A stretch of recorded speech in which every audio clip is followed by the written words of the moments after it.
Hi guys, it's Dr. George, and I'm going to my personal page so that I can see those that are tuned in on my live page, on my personal page. So I have that up. So, hello, I'm finishing up the series. We're almost through. Thank you for being so patient while I read this series of fairy tales because it's kind of a forgotten genre. So it is the Read to Me book of fairy tales written and illustrated by Michael Hague's Read to Me book of fairy tales. So we've read several. Tonight is the first one is Rumpelstiltskin. And I really don't remember this a lot, but I'm sure it'll come right back to me as soon as I started reading. But remember, we've been talking about how you may read fairy tales by three different people and they're three different stories. Same kind of concept, but they're written differently. So that would be a great compare and contrast activities for your kids. So, hello, Miss Thomas. So welcome. Thanks for being here. So this is our first story. I'll go ahead and show you that picture first, and I'll get right into it. As I see you come in, I'll say hello. A poor miller sat in the pub with his neighbors one afternoon, and they took turns showing off by telling tall tales, which are fake stories or untrue stories. I have the fastest horses. They win every race. My wife sings more beautifully than the finest birds in the sky. Not wanting to be beat by her friends, the miller boasted, "My daughter can spin straw into gold." They chuckled and gave the miller big pats on his shoulder. One of the king's young and impressionable stablemen was sitting at the next table, and he heard every word they spoke. So this is the story, the beginning picture. A girl who can spin straw into gold, surely bringing something as valuable as this to the king, would get him into the inner circle of the court. The stableman rushed to the castle and told the king what he had heard. Indeed, the king was interested, and the next morning they rode to the miller's shop. The miller was quite shocked to see the king at his door. "This man tells me that your daughter has a gift," the king said. My daughter has many gifts," the miller said, frightened that he might say the wrong thing. "No need to be modest, Commodore. I hear she can spin straw into gold." The miller was taken aback.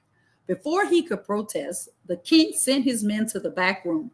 "Take his daughter and bring her to the castle. I will test this gift of hers." All too quickly, the men had hold of the miller's daughter. She obediently followed them to their carriage, waiting outside. At one place, they showed the girl to a large room with no windows. It was stacked from floor to ceiling with straw. "Spin this straw into gold," he commanded. "I will return in the morning to see that you are successful.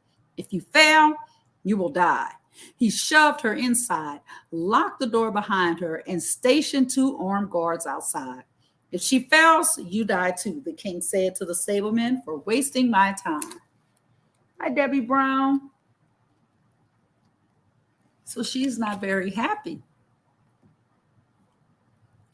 Mike said, "Hello, I didn't get the notification that you were on. I missed you last week too." Yes, last week I was at a conference for my new job, and they had us on a very strict schedule, and it was until 9 o'clock at night. So I apologize for that. That was late notice for me as well. The girl huddled in the corner and wept. What was her father thinking? She knew nothing of magic that could spin straw into gold. She knew this was her last night on earth. Tomorrow the king would come, see all the straw as he left it, and execute her. But then a small man appeared out of thin air. "Who are you?" she asked between her sobs. "I'm here to help you," the small man said. "I'm Miss Rito. I will turn all this straw into gold for you in exchange for the necklace you are wearing."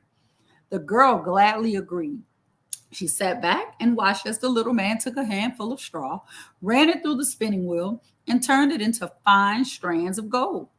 When all the straw had been spun, she handed over the necklace and the little man disappeared.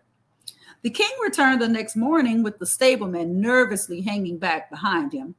The king was very pleased and ordered his servants to bring the gold down to the treasury. The girl was very happy that her life had been spared, and she was looking forward to returning home. But the king was greedy. He wanted more gold. He filled an even bigger room with even more straw and shoved the girl inside, locking the door behind her. You will spin all this straw into gold by tomorrow morning, he bellowed, or you will die. Your Highness, the stableman began, hoping to be invited to court for finding this girl. You too, the king says. If she fails, you will die too. Inside the room of straw, the girl paced back and forth, hoping for another miracle. Then the little man appeared. Oh, thank goodness, she said. Please help me. The little man agreed, this time in exchange for the gold ring she wore. He worked all through the night, and little by little, the stacks of straw were transformed into gold. Miss Debbie says, my 3-year-old nephew, Rhett, if I saying that, just waved at you. Hi, Rhett. How are you? I'm so glad you're tuned in. The king returned the next morning and looked greedily at the room full of gold. This time he was prepared with carts to transport the gold to the treasury. The king knew this girl was a true prize. Instead of letting her go, he escorted her to an even larger room full of straw. No pictures on this page. If you will succeed in transforming all of this straw into gold, I will make you my wife, the king said. He shoved her inside and locked the door behind her. And you will become my most trusted advisor, he said to the stableman. The girl paced back and forth in the room, her heart racing with worry. Where was the little man to help her? Just as she was about to give up hope, he appeared. Oh, please help me, she begged. I have nothing to give you, but please, I need your help. With hardly a hesitation, the little man knew what to ask for. You must promise me your firstborn child, he said. The girl was desperate. Yes, she said, whatever you want. The little man went to work and finished spinning all of the straw just before dawn broke.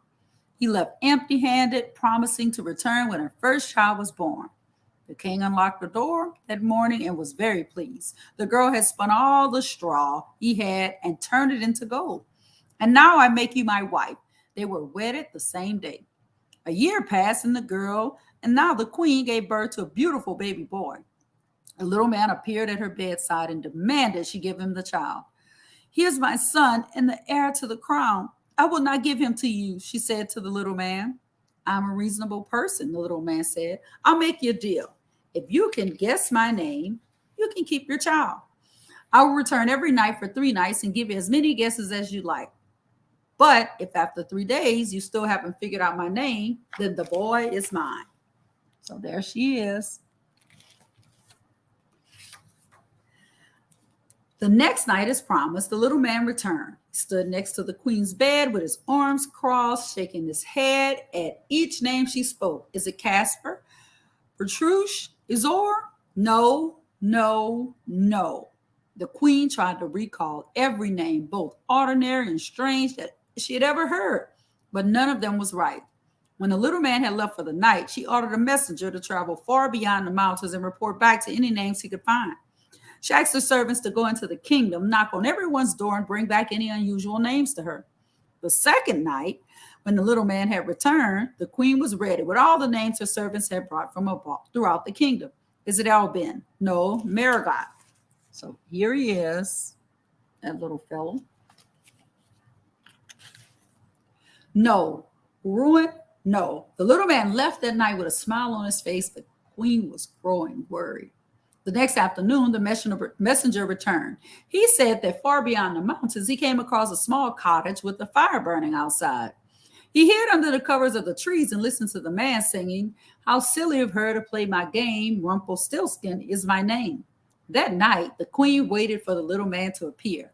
She held her son close, relieved that soon she could live in peace.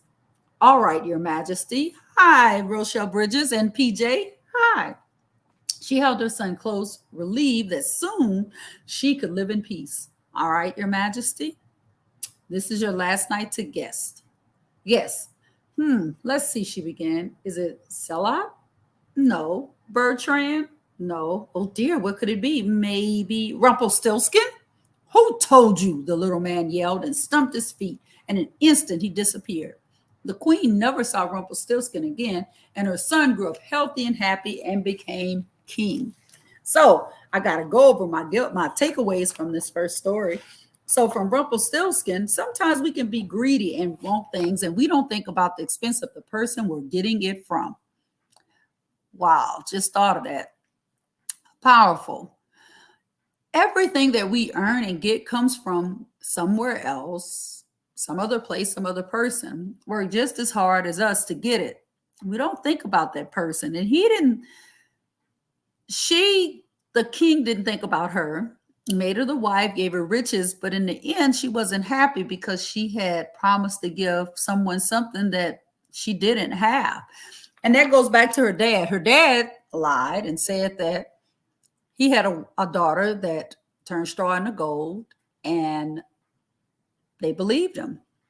So the little man came and made promises to her. Well, she made promises to him that she probably couldn't keep, but he kept his end of the deal. But that doesn't always happen in life. So my biggest takeaway from this book is always tell the truth. And if you want something to remain a secret, don't say it, even when you're alone. All right, 7 ravens, the last story for tonight. So a man and woman had 7 wonderful sons, but they wished and prayed for a daughter. Finally, the woman gave birth to a daughter, but she was small and sickly, and the parents worried about her. They sent their sons to the well to retrieve water for her baptism. All of the sons wanted to help. They each wanted, to be the one to save their sister with water from the well. They fought over the bucket, grabbing it forcefully from one another until it accidentally fell down the well. The 7 brothers didn't know what to do. I don't think I've ever heard this story. I'll know shortly. Meanwhile, the parents waited impatiently for them to return. Where are those foolish boys? The father said. Try to be calm, their mother said, rocking the baby girl gently. I curse those 7 sons of ours. I hope they never return. With their father's angry words, the 7 sons turned into 7 ravens. They flew together back to the house and circled outside before flying up into the sky. Their father hadn't meant to do such harm. Hi, Miss Liebel. He was just angry about their foolishness. Soon after the girl recovered, she grew up healthy and happy, and the parents devoted their attention to her. When the daughter was old enough to go to town on her own, she heard the townspeople whispering about her. Look, they said, that is the girl with the 7 brothers who disappeared. I hear her parents killed them. I hear they were turning to birds as dark as the night sky. The girl rushed home and asked her parents if what the people said was true. Did she have brothers? And what happened to them? And there she is. So good to see you, Ms. Liebel. Hope you're having a great year. All of you. Hope you're having a great year.